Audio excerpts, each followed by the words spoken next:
नमो अरिहन्ताणं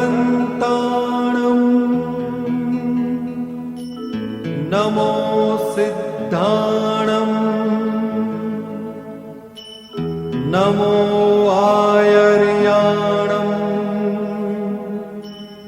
नमो वज्जायाणं नमो लोये सव्वसाहुणम् एसो पंच नमुक्कारो सर्वपावपणासनो मंगलाणं च सव्वेसिं परमं हवै मंगलम्।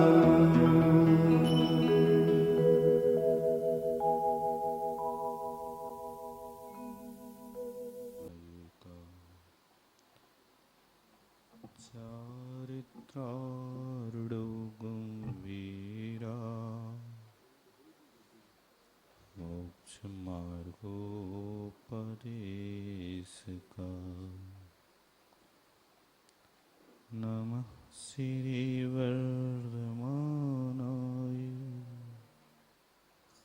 निर्धूतकलिलात्मने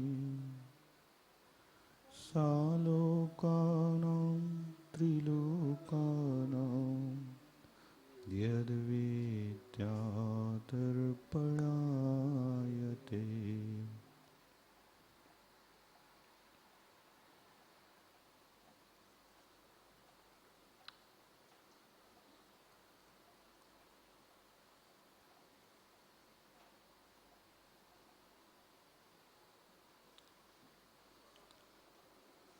सम्यक दर्शन के 8 अंगों का व्याख्यान हो गया। श्लोक नंबर 4 में पुनः प्रवेश करते हैं। 4 नंबर के श्लोक में सच्चे देवशास्त्र गुरु का व्याख्यान हुआ। उसके बाद त्रिमूढ़ा पूढ़मष्टांगम 3 मूढ़ता और 8 अंग। तो 8 अंगों का भी व्याख्यान हो गया। 3 मूढ़ताओं का व्याख्यान प्रारंभ करता है। अभी चौथे नंबर का जो श्लोक है उसी का व्याख्यान चल रहा है। जितनी वस्तुएं चौथे नंबर के श्लोक में थी अभी उसी का व्याख्यान है। 3 मूढ़ताओं में सबसे पहली मूढ़ता लोक मूढ़ता है। उस लोक मूढ़ता का आचार्य भगवान समंत भद्र स्वामी स्वरूप बताते हैं। हा पिगा सागर स्नान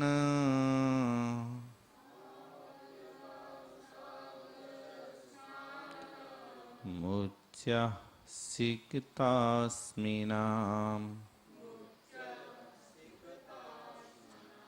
गिरिपातोऽग्निपातश्च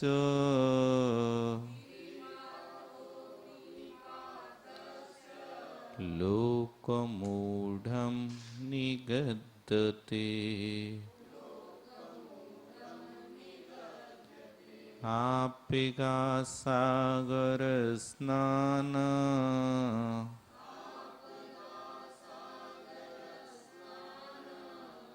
मुच्य सिक्ताश्मनाम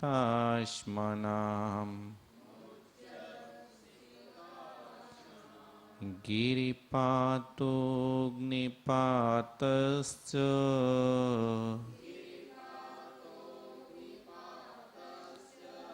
लोकमूढं निगद्यते।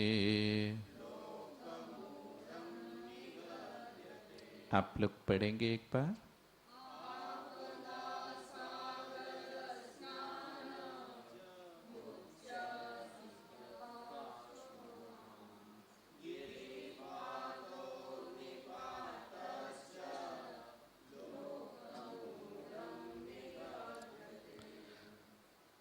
इसको लोक मूढ़ता कहते हैं। आपगा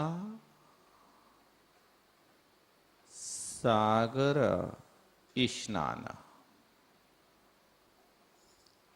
आपगा माने होता है नदी और सागर माने होता है समुद्र।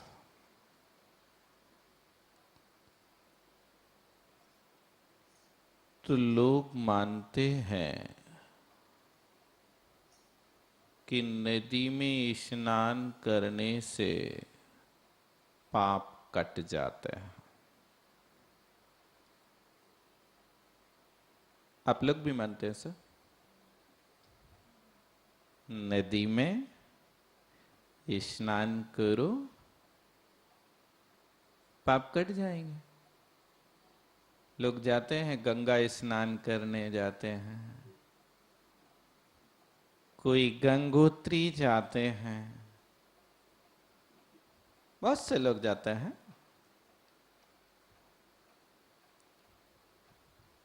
तो गंगा में स्नान करने से यदि पाप कटते होते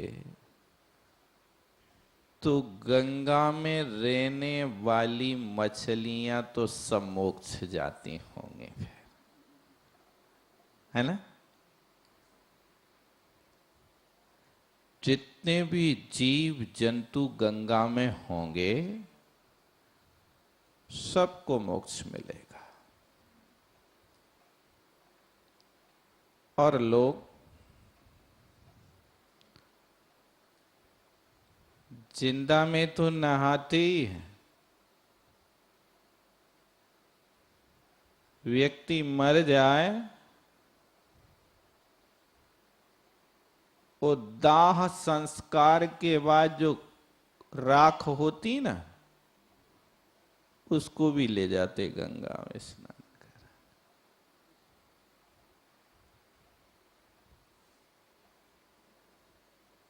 आदमी तो चला गया, देखो मूढ़ता। अब जो पौद्गलिक शरीर जल करके नष्ट हो गया, राख हो गया, और राख भी तिर जाएगी। देखो हड्डियां ले जाता है। ये लोक मूढ़ता है। स्नान करने में कहीं धर्म नहीं। श्रावक को स्नान करना इसलिए आवश्यक है कि श्रावक बहुत सारी ऐसी आरंभिकी क्रियाओं को करता है जिससे अशुद्धि होती है।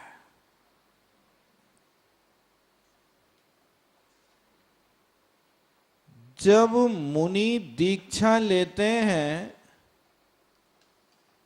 तो मुनियों के तो स्नान का त्याग जीवन पर्यंत के लिए हो जाता है। उनका स्नान मूल गुण होता है।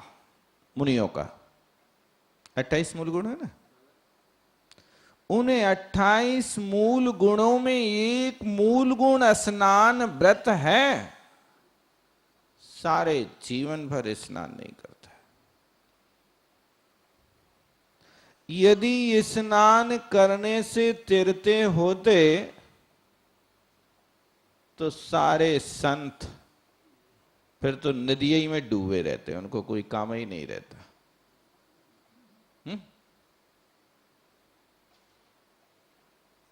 ये लोक मूर्ता है।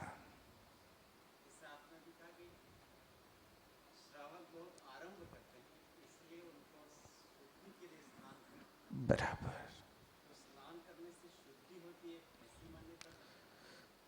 बाह्य शुद्धि व्यवहार की अपेक्षा से मानते हैं। बाह्य शुद्धि है ना, शरीर में 9 मल द्वार बहते हैं, उस श्रावक कपड़े से ढक के रखता है। साधु की शुद्धि तो वायु से, धूप से हो जाती है। घर में स्नान भी होता है ना, वायु स्नान भी होता है, चंदन स्नान भी होता है, सुगंध लेपनम, नवांग शुद्धि होती ना केसर से। तो शुद्धियों के कई भेद होते हैं, लेकिन ये बाह्य शुद्धि व्यवहार से है। इसको वास्तविक रूप से ऐसा नहीं मानना चाहिए कि स्नान नहीं करेंगे तो फिर गड़बड़ी हो जाएगा। ऐसा नहीं, आवश्यक है। पंडित सदासुख दास जी ने लिखा है कि श्रावक स्नान भगवान का अभिषेक करने के लिए, पूजा करने के लिए करता है, दूसरा कोई मकसद नहीं है। स्नान आपको प्रभु की भक्ति करना है।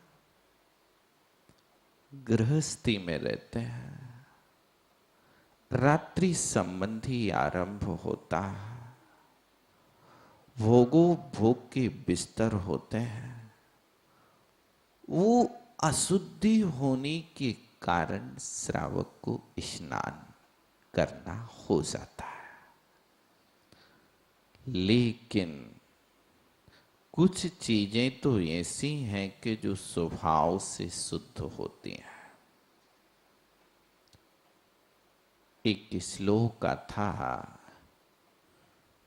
भूमिगत जो पानी होता, जमीन में पानी होता ना नीचे, उस स्वभाव से सिद्ध शुचि होता। पतिव्रता नारी स्वभाव से शुद्ध होती है। वो न्याय परायण राजा स्वभाव से शुद्ध होता है। वो ब्रह्मचारी सदा शुचि है। ब्रह्मचारी हमेशा शुद्ध होता है। ऐसा कातंत्र रूप माला में एक श्लोक आया है। उस श्लोक का ये भाव है, शुचिर भूमि गतम तोयम, शुचि नारी पतिव्रता, और शुचि न्याय परायणा राजा, ब्रह्मचारी सदा शुचि है। ब्रह्मचारी सदा शुचि पवित्र होता है। तो सागर या नदी में स्नान करना धर्म मान करके, धर्म बुद्धि से, वो लोक मूर्ता कहलाती है। लोगों को यदि वास्तविक दिशा निर्देश दिया जाए तो वस्तु स्वरूप समझ में भी आती है। आपने कभी देखा हो, आश्विन मास में श्राद्ध आते ना, आप लोग जानते कि नहीं जानते? आश्विन मास में आते ना। आप लोग क्या कहते हैं अपनी भाषा? भादों में। भादों में तो 10 आसो मास में आते हैं। अच्छा, आपके गुजरात में पहले आ जाते हो। बहुत बढ़िया, हाँ सही बोला आपने। श्राद्ध समझ लो। श्राद्ध के काल में लोग नदी में जाकर के नहाते हैं ना, और नहा करके यूं यूं पानी उछालते हैं, देखा ना, सूर्य की तरफ मुख करके। हजारों लोग, है ना, पितृतर्पण, बहुत बढ़िया। पितृतर्पण करते हैं और वो यूं यूं पानी उछालता है। एक बार पंडित बनारसी दास जी ने ये लोक मूर्ता देखी और एक महानुभाव से पूछा कि आप ये क्या करते हैं भैया? तो उनने कहा कि हम पुरखों को पानी देते हैं। पुरखा मतलब बाप दादे, पूर्वज। तो कितनी पीढ़ी तक को पानी देते हो? बोले 7वीं पीढ़ी तक के लिए पानी दे देता है। बहुत बढ़िया। दूसरे दिन पंडित बनारसी दास जी नदिया में गए और नदी के बीच में खड़े होकर के पश्चिम दिशा की ओर मुख करके बेबी पानी उछालने लगे। बनारसी दास से तो लोगों ने कहा, तुम तो बड़ी मूर्ख आदमी हो। अरे पूरब दिशा की ओर मुख करके दिया जाता, तुम क्या कर रहे हो? बोले भैया हम पुरखों को पानी नहीं दे रहे। क्या कर रहे हैं? बोले हमारे घर में हमारी गैया प्यासी बंधी है, हम उस गैया को यहां से पानी दे रहे हैं, गैया की प्यास बुझा रहे हैं। तो लोगों ने कहा तुम बड़े मूर्ख हो, यहां से तुम पानी उछालो, तुम्हारे घर में तुम्हारी गैया की प्यास बुझ जाए, संभव है? तो पंडित जी टका सा जवाब देते हैं, भैया जब तुम्हारे 7 पीढ़ी के पूर्वज यहां से पानी ले सकते हैं, तो हमारी गैया तो यहां 1/2 किलोमीटर पे है। तुम्हारे पूर्वज कहां पड़े हैं इसका ठिकाना नहीं, आप उनको पानी दे रहे हो, तो क्या हमारी गैया की प्यास नहीं बुझ सकती है? क्या मतलब हुआ इसका?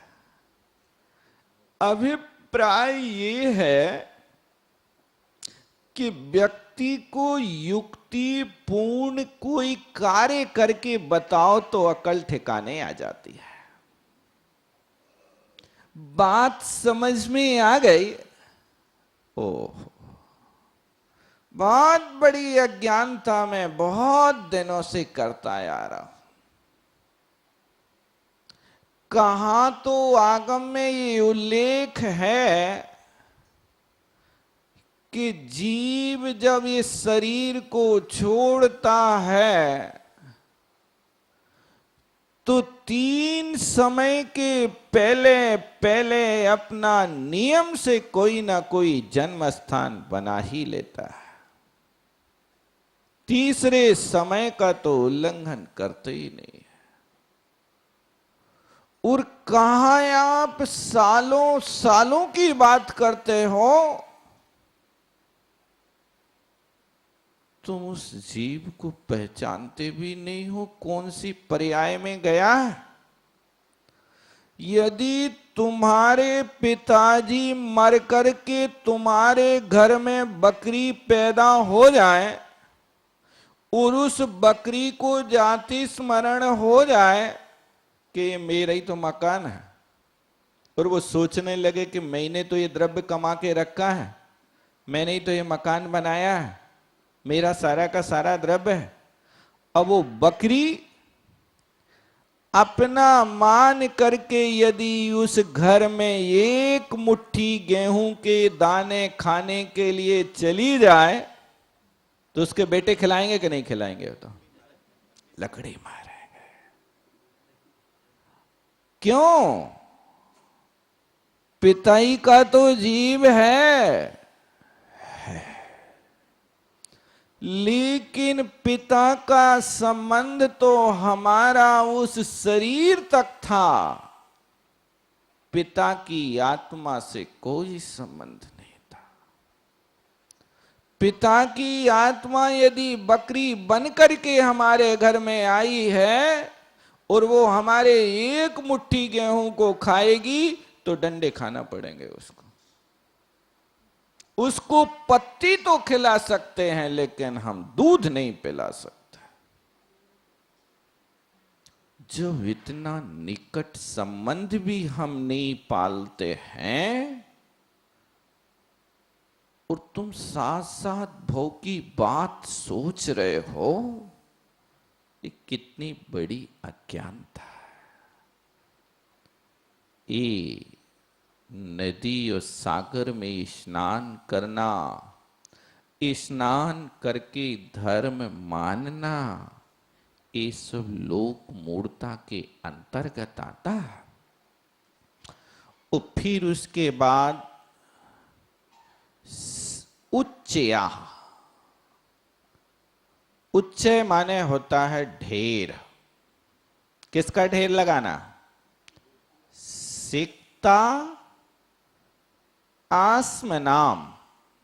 सिकता माने होता है वालू, रेत, और आश्म माने होता है पत्थर।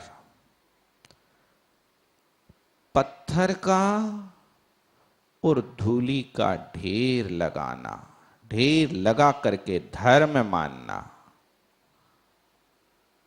ये भी लोक मूढ़ता है। चलते हैं लोग बिना विचार किए,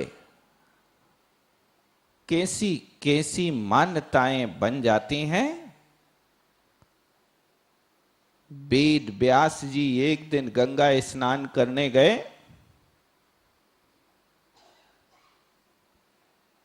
तो उनके पास एक ताम्र का कमंडल था। तो उन्होंने सोचा कि मैं नदी में स्नान करने के लिए प्रवेश करूंगा, इतने में कोई हमारा कमंडल न ले जाए। तो वेद व्यास जी ने सोचा कि कमंडल अपन छिपा दो। ब्रह्म मुहूर्त था, सुबह सुबह का समय था, 5 बजे थे, बिल्कुल सुनसान स्थान था। तो वेद व्यास जी ने नदी के किनारे पर रेत में अपना ताम्र कमंडल, ताम्र पात्र छिपा दिया और उसके ऊपर से रेत डाल दी। अब एक व्यक्ति पीछे से आ रहा था, उसने देखा कि व्यास महाराज ने नदी में प्रवेश करने के पहले ये बालू का ढेर लगाया है। तो ये स्नान के पहले बालू का ढेर लगाना जरूर धर्म होता होगा। धर्म है ये पता नहीं, धर्म होता होगा। इसलिए उस पीछे वाले व्यक्ति ने आकर के जितना बालू का ढेर वेद व्यास का लगा था, उससे बड़ा एक ढेर इसने आकर के बालू का लगा दिया, बाजू में खड़ा कर दिया। अब उसके पीछे एक और आदमी आ रहा था।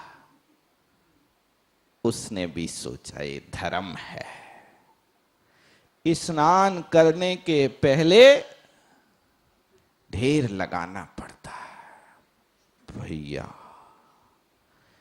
ऐसे एक एक करके लोग आते गए और रेत के ढेर लगते गए। जब वेद व्यास जी स्नान करके बाहर निकले तो हजारों बालू के ढेर खड़े थे। अब उनने 10-20 बालू के ढेर तो मिटाए, लेकिन अब हजारों कब तक मिटाते रहे। तो उनने एक श्लोक लिखा कि गतानुगत को लोको न लोका पारमार्थिका, बालू का पुंज मात्रेण गतम में ताम्र भाजनम। ये लोक गतानुगतिक है।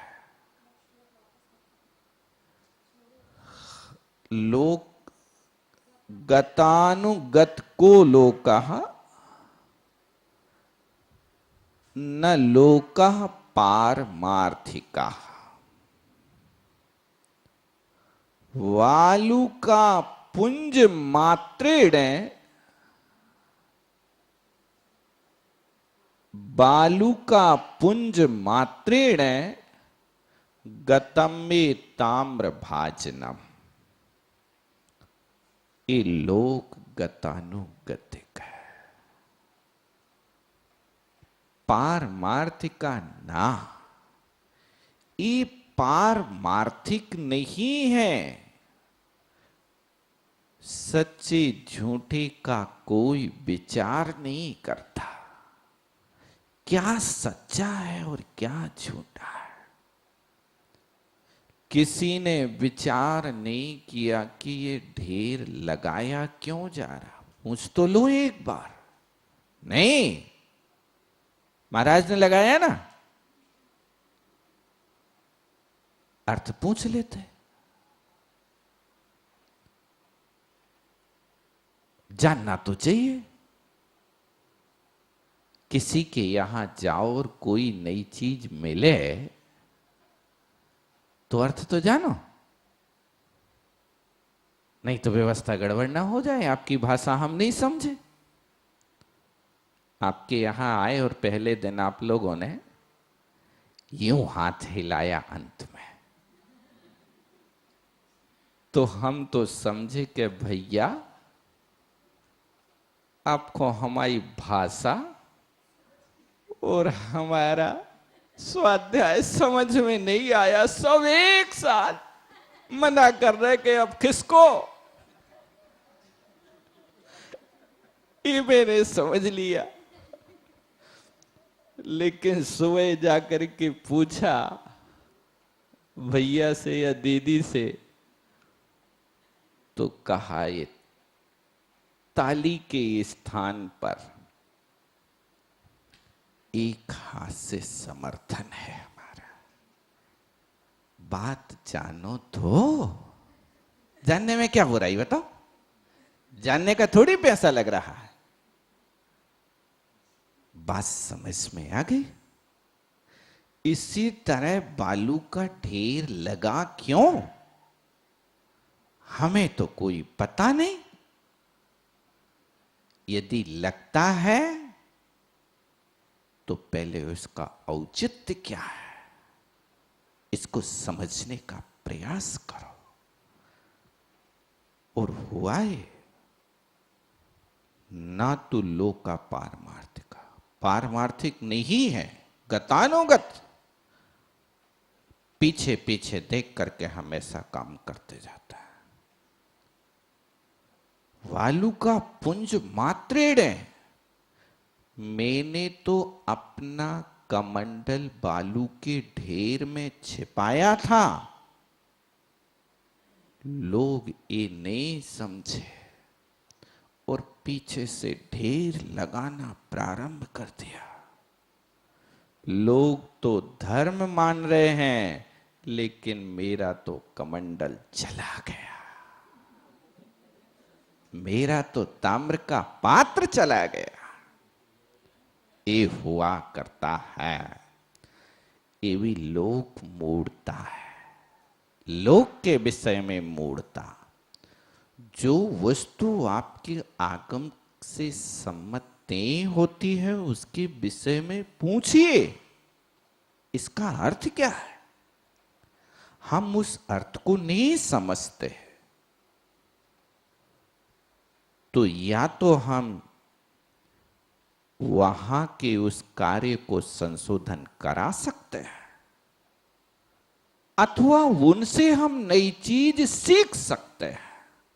दो चीजें भी तो हो सकती ना, या तो हम संशोधन कराए, ऐसा नहीं है। और यदि कोई नई चीज है तो हमारे जीवन में एक नया पैराग्राफ जुड़ेगा, ऐसा सोच करके उस वस्तु पर विचार करना चाहिए। नहीं तो लोग तो कहीं भी, एक राजा की सवारी जा रही थी, आगे आगे मंत्री जा रहा था, भाग की चीज, रोड पे एक कुत्ते ने गंदगी कर दी। तो अब गंदगी कौन साफ करे, राजा की सवारी आ रही है। तो मंत्री ने लिया तो 10-20 फूलों से उस गंदगी को ढक दिया, गंदगी के ऊपर फूल डाल दिए ताकि राजा को दिखे ना, बुरा ना लगे। अब मंत्री ने फूल डाले तो यहां जरूर कोई देवता होगा। अब तो जितने लोग निकले भाई साहब, उस गंदगी के ऊपर फूल डालना और माथा टेकना हो गया। मंत्री ने तो अकेला फूल डाला था, अब लोग माथा भी टेक रहे हैं। ऐसी ऐसी लोक मूर्ताएं लोक में प्रचलित हो जाती हैं। इन पर विचार करना, और फिर आगे लिखते हैं, गिरिपाता हिमालय की चोटी से कूद करके गिर जाओ तो बहुत धर्म होता है, तत्काल वैकुंठ चले जाते हैं। वैकुंठ, जीवन भर पाप करो,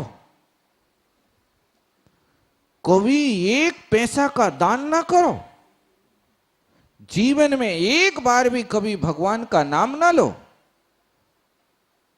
और पाप करते करते हिमालय की चोटी पे से कूदो और मर जाओ और मोक्ष चले जाओ, बड़ा सस्ता है। ऐसा धर्म नहीं होता। धर्म बाड़ी में उत्पन्न नहीं होता और न खेत में पैदा होता। ये धर्म आत्मा की वस्तु है, आत्मा से उत्पन्न होने वाली वस्तु है।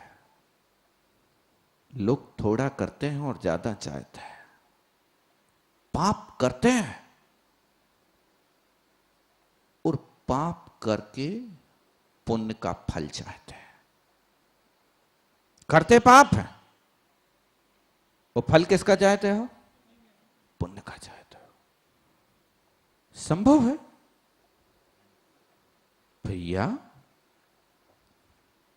जो बीज बोगे पौधा तो उसी का होगा, अंकुरित तो वही बीज होगा, और दूसरी वस्तु नहीं हो सकती। तो लोग हिमालय की चोटी से गिरकर के प्राणों की आहुति कर देते हैं, ये भी ना समझ है। अग्निपाता उस जमाने की बात है जब सती प्रथा होती थी। पति के साथ स्त्री को मरना ही है। यदि किसी स्त्री का पति पहले मर गया तो वो यदि भागना भी चाहे तो लोग पकड़ करके चिता में होम देते थे। ये धर्म है, ये अग्निपात होता था। कितना बड़ा अन्याय होता था। तो बहुत बड़ा काम किया राजा राम मोहन राय आदि लोगों ने, जिनने ये लोक मूर्ता को मिटा करके आज लाखों लोगों को प्राण बचाए।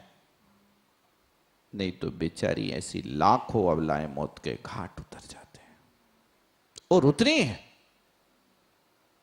अग्नि में गिर करके। अभी भी साल 6 महीने में कहीं ना कहीं वो सुनने में आता रहता है एक आध घटना। अभी पिछले महीने में एमपी छत्तीसगढ़ में एक स्थान पर घटना घटी। पति मरा तो उसकी चिता में जाकर के वो नारी अपने को होम देती है। ये लोक मूर्ता। धर्म किसी के मरने के साथ नहीं होता। किसी के साथ मरो और धर्म होवे, ये संभव नहीं है। धर्म कोई अलग वस्तु है, ना मरने से होता है और ना जीने से होता है। मरना जीना सब अपने अपने आयु कर्म के उदय के साथ की व्यवस्था है। इस व्यवस्था को समझो। लोग कहते हैं साथ जिएंगे साथ मरेंगे, ऐसे कोई संकल्प होते ना? कब होते भाई सब बताओ ना। विवाह के समय ये बंधन बंधवाया जाता है। संकल्प करिए और शादी होने के 1 साल बाद तलाक हो जाता है, तब वे बंधन कहां रखे रहते हैं आपके? बताओ क्या होता है? उस समय तो अग्नि देवता के सामने बंधनबद्ध हो रहे लड़के लड़की दोनों, जिएंगे मरेंगे साथ। लेकिन फिर उसके बाद असहमी की बात का कोई संकल्प नहीं होता। असहमी की बात कोई सत्य थोड़ी है। वो तो आज वहां पर बोल दे देवता के सामने और गला करके तैयार है। सरकार मान्यता तो देवे, लेकिन शादी के कितने दिन बाद तक तलाक नहीं होती बताओ? मुझे पता नहीं, आप लोगों को पता? आपको पता नहीं। कम से कम 3 महीने तक तलाक नहीं होते, ऐसा सुना है मैंने। मेरे पास आते रहते ना तलाक कराने वाले भी, तो बता देते। इतना समय तो रुकना पड़ेगा, शादी के बाद फिर होगा काम। तो गिरी पाता अग्नि पाता, अग्नि में पड़ जाना, ये सब लोक मूर्ता के अंतर्गत आते हैं। हम भी विचार करें कि हमारे घर में भी यदि कुछ ऐसी लोक मूर्ताएं पनप रही हों, तो आज ही जाकर के उन पर आप अंकुश करें। ये क्या है? लोग कहेंगे आपसे ये हमारा धर्म है, इसको बिगाड़ मत देना। हमें तो प्रमाण बताइए आप, कौन से शास्त्र से आपने पढ़ करके इस रीति को अपनाया है?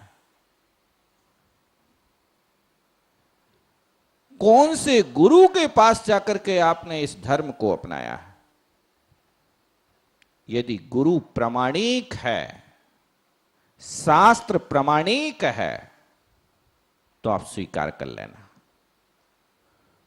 और यदि विपरीत है तो उस मिथ्या मान्यता को तत्काल तिलांजलि दे देना।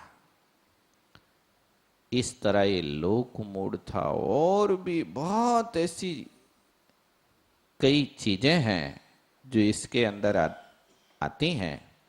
समय पाकर के अपन चर्चा करेंगे। आगे देव मूर्ता के विषय में चर्चा करता है। वैरूपलिप्सया सावान्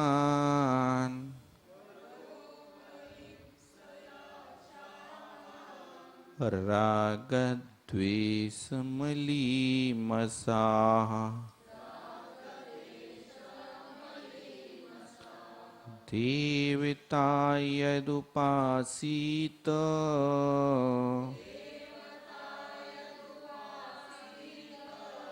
देवता मूढ़मुच्यते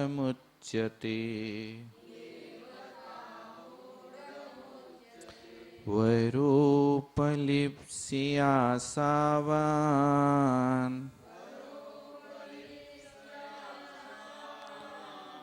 रागद्वेषमलीमसाः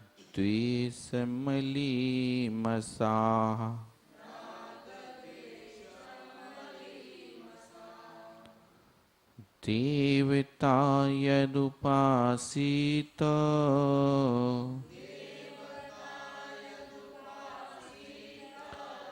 देवता मूढ़मुच्यते।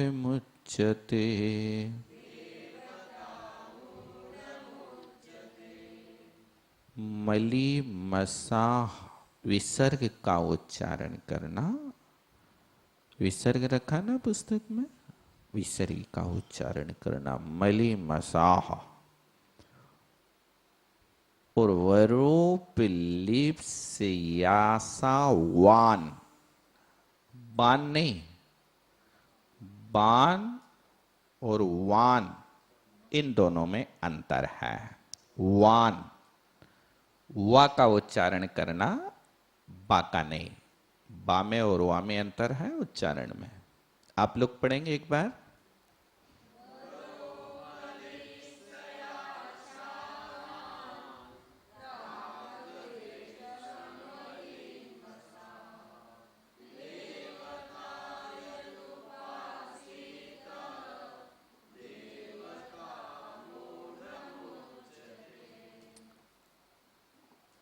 एक बार संधि विच्छेद देखेंगे।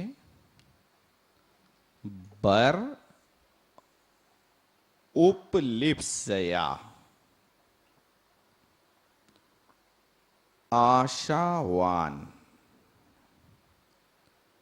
रागद्वेष मलीमसा, देवता यद उपासीत, देवता मूढ़म उच्यते। इस संधि विच्छेद है। अब अन्वय अर्थ देखेंगे। वर उपलिप्सया, और फिर उसके बाद निकलेगा आशावान। तो वर उपलिप्सया, वर माने होता वरदान की इच्छा से। देवता को तो मना रहे हो, लेकिन कौन से देवता को आप लोग पूछते हो? जिस देवता से हमारा काम सिद्ध हो जाता है, जल्दी राजी हो जाता है। आपके देश के तो मुझे पता नहीं है कौन से देवता जल्दी काम करता है। हनुमान जी। हमारे यहाँ के देवता पदमपुरा महावीर जी। लोग पागलों को ले जा करके ठीक करा लेता है, इच्छाएं लेकर के जाता है।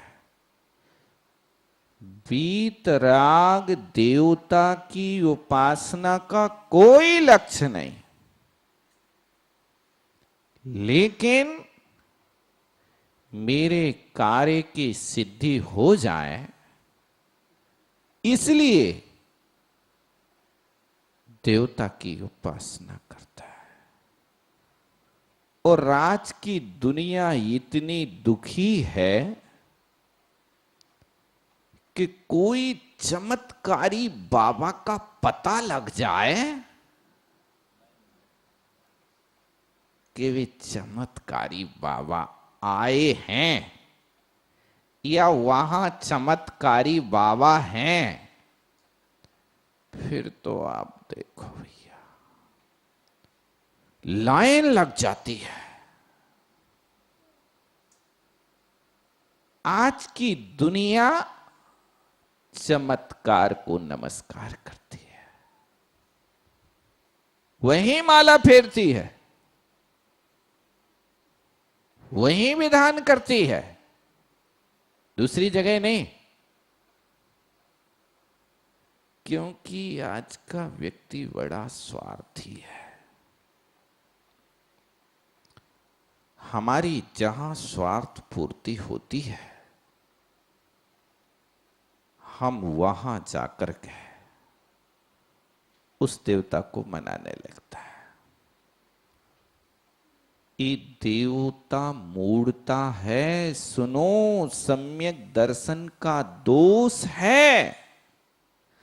यदि तुम सम्यक दृष्टि बन गए और सच्चे देव को छोड़ करके यदि इन रागी देसी देवों की उपासना प्रारंभ करते हो, तो सम्यक तो निधि जो आपके पास आई थी वो समाप्त हो जाएगी, छूट जाएगी। नियम है। तो वर की उपलिप्सा से, इच्छा से, आशावान, आशा लगाए बैठा है, अब मिलेगा, अब मिलेगा, ये भी दुख का कारण है। कहते ना कि मांगने से भीख भी नहीं मिलती है, बिल्कुल सत्य है। आशा कहां करते हो? आशा वहां करो जहां मिले। मांगो उससे जो दे खुशी से। किससे मांग रहे हो इसका भी तुम्हें पता नहीं। भिखारी के सामने तुम हाथ फैलाओगे तो क्या मिलेगा बताओ? कुछ मिलने वाला नहीं। और राजा के यहां जाओगे तो एक आध गांव तो दे ही देगा। तो मांगना भी है तो ऐसी वस्तु मांगो कि जिससे तुम्हारी दरिद्रता दूर हो जाए। है? ज्ञानी जीव क्या मांगता है बताओ? हे भगवान, मैं आपसे कुछ नहीं चाहता। सकल के गायक की विनती पढ़ते ना आप लोग रोज, क्या लिखा है उनने अंत में? रत्ना त्रय निधि दीजे मुनीस। हे भगवान, क्या लिखा है? मेरे न चाह कछु और ईस, रत्ना त्रय निधि दीजे मुनीस। हे भगवान, मैं आपसे कुछ नहीं चाहता, बस एक ही अपेक्षा है कि मुझ कंगाल को, जन्म जन्म के दरिद्री को, जन्म जन्म के दर दर के भिखारी को बस एक वस्तु दे दो, और वो रत्नत्रय की निधि दे दो तो मेरी सारी दरिद्रता समाप्त हो जाए। मांगना है तो ऐसी वस्तु मांगो। लेकिन लोग इसको तो मांगते नहीं है। मांगेंगे तो क्या? मेरे लड़के की सर्विस लग जाए, लड़के की शादी हो जाए, यही चाहिए ना?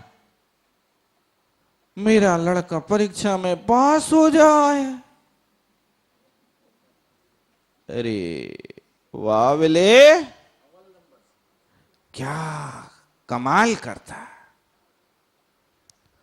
3 लोग के नाथ के सामने तुझे मांगना भी नहीं आता कि क्या मांगे।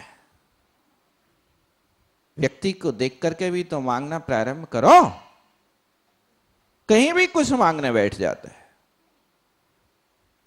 अब कभी भी मांगो तो ध्यान रखो इस पंक्ति को, मेरे न चाह कछु और इस रत्नात्रय निधि दीजे मुनीस। हे भगवान, अब कुछ नहीं चाहिए, बस एक रत्नात्रय की निधि एक बार दे दो, ताकि मैं अपनी जन्म जन्म की दरिद्रता को समाप्त कर दूं। लेकिन लोग कुछ और मानते हैं। एक वृद्धा मां भगवान के दरबार में बैठी माला फेर रहे थे। अकेले थे, असहाय थे, 2 जून खाने को रोटी नहीं थी। भगवान प्रसन्न हो गए और भगवान प्रकट होकर के कहते हैं, अम्मा तू आज जो कुछ मांगना चाहे सो मांग ले, लेकिन शर्त है कि एक ही बात में अपनी मांग रखना, 2 बातें नहीं होना। अच्छा, तो बेटा मैं तो बिना पढ़ी लिखी हूं भगवान, ऐसा करना कि हम कल मांग लें तो? अच्छा जा कल मांग लेना। अब वो गांव के एक चतुर व्यक्ति के पास पहुंचे। कौन चतुर? वकील। वकील चतुर होते ना, काला कोट वाले। वकील लोग कैसे कोट पहनते हैं? और डॉक्टर? काला कोट क्या कहता है? हम तो काली बात करेंगे जब भी करेंगे। वकील काले ही कोट पहनता है, लेकिन डॉक्टर किसका प्रतीक है? मैं तुम्हारे प्राणों की जो इच्छा बढ़ती है ना, तो फिर वो इच्छा देने वाला खड़ा है, तो अभी तो सोच रहे चलो रोटी की व्यवस्था हो जाए, दाल रोटी मिल जाए, 1 महीना की व्यवस्था बन जाए, 1 साल की बन जाए, और कम से कम एक हाथ छाया हो जाए, टूटी फूटी झोपड़ी हो जाए। लेकिन मकान हुई है तो फिर कौन रखोए? तो फिर एक आध लड़का हो जाए। अब लड़का हो जाए तो फिर उसको जीवन कैसे चले? ये सब सोच विचार के वकील ने कहा, अम्मा तुम भगवान से कहना कि हे भगवान, मैं आपसे सिर्फ इतना चाहती हूं कि मेरा नाती सोने के कटोरे में खीर खाता दिख जाए। कौन? नाती जानते हो? कैसे कहते नाती? पोता। नाती पोता कहते हैं ना आप लोग। क्या मांग लिया देखो। अब नाती होगा तो उसके पहले क्या होगा? लड़का तो होगा ही होगा। वो लड़का होगा तो लड़का की बहू भी होगी। वो लड़का बहू होगी तभी तो नाती होगा। वो नाती को भी पीतल के कटोरा में नहीं, सोने का कटोरा। और एक सोने का कटोरा यदि 200 ग्राम का भी होए तो आज कितने में बिकेगा भैया बताओ? ये लोभी प्राणी की दशा होती, मांग होती है। तो बर की इच्छा से आशावान होकर के राग देश वाली वैसा, राग देश से मेले ऐसे देवता की जो उपासना करता है उसको देव मूढ़ता कहते हैं। इस तरह देव मूढ़ता का वर्णन हुआ। अब अंतिम एक मूढ़ता है, उसको अपन बाद में देखें, समय हो गया। पंच परमेष्ठी भगवान की जय।